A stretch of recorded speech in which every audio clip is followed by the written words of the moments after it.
ప్రభునందు ప్రియమైన దేవుని వారలారా, ప్రభువును రక్షకుడునైన యేసుక్రీస్తు నామమున మీకు అందరికీ శుభములు వందనములు తెలియచేస్తూ ఉన్నాను. నేను వారిని స్వస్థపరచుచున్నాను.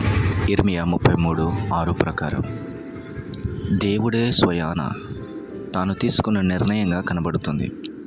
ఈ స్వస్థత ఎవరు తమకు తాము రిసీవ్ చేసుకున్నది కాదు. దేవుడే ఆజ్ఞానుసారముగా వారిని స్వస్థపరుస్తానంటున్నాడు, స్వస్థపరచుచున్నాను అంటున్నాడు.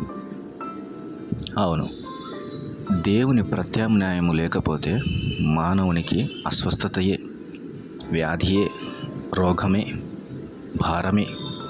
దేవుని ప్రత్యామ్నాయము మనిషికి స్వస్థత, నెమ్మది, ఆదరణ. అందుకనే ఈ దేవుని గూర్చిన భక్తి ఇప్పటి జీవమునకును రాబోవు జీవ విషయములోనూ గొప్ప లాభదాయకమై ఉన్నదని దేవుని వాక్యం సెలవిస్తూ ఉన్నది.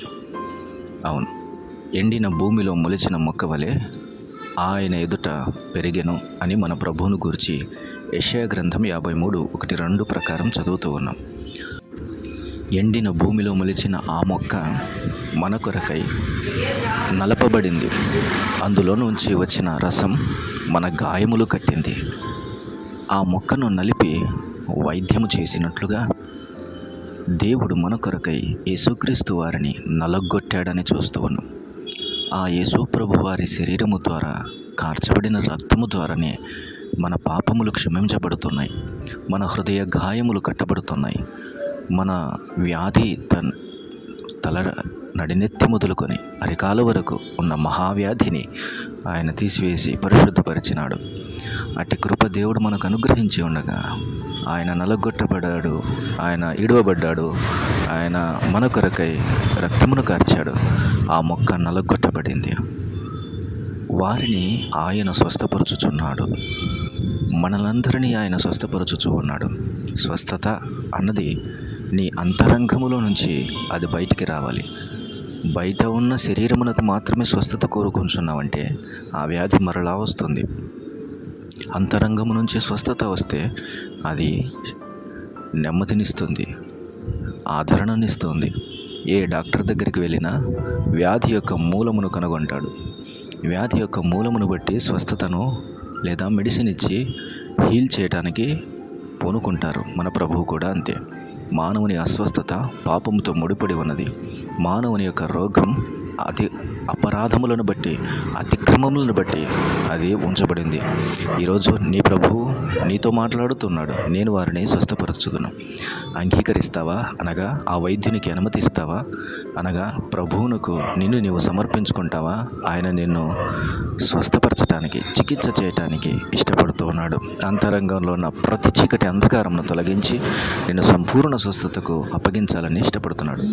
ఆ ప్రభువు నీకు అనుగ్రహించే స్వస్థత అది శాశ్వత కాలం వరకు ఉంటుందనేది జ్ఞాపకం చేసుకో. ఈ శరీరము తుచ్చమైనది, అది నిన్నేమీ చేయలేదు, కేవలం నిష్ప్రయోజనమని దేవుని వాక్యమే సెలవిస్తూ ఉన్నది.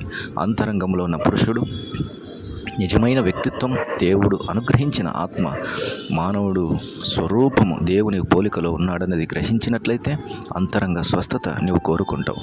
అది నీ శరీరమునకును, ఇప్పుడు ఉన్న శరీరమునకును, రాబోచున్నటువంటి అక్షయమైన శరీరమునకును అది ప్రయోజనకరమైనది.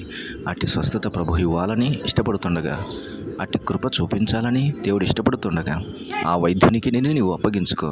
నేను రోగిని ప్రభు అని ఒప్పుకో. ఆయన నిన్ను స్వస్థపరిచి ఆదరించి బలపరచడానికి ఇష్టపడుతున్నాడు. అప్పగించుకుంటే నెమ్మది, ఆదరణ. అలసిపోయావా? ఎడారి బాటలో కాళ్ళు దెబ్బలు తిన్నాయి, మోకాలు అరిగిపోయాయి, తలలో బలహీనత, శరీరంలో బలహీనత. అవును, ఇటు వాటికి కూడా ప్రభువే నీ స్వస్థత కారకుడై ఉన్నాడు. ఆయన నీ వైద్యుడై ఉన్నాడు. ఆయన కౌగిటిలో నీకు స్వస్థత కలిగి ఉన్నది. ఎవని మనసు ఆయన మీద అనుకుననో వాడిని పూర్ణ శాంతి గలవానిగా చేస్తానంటున్నాడు.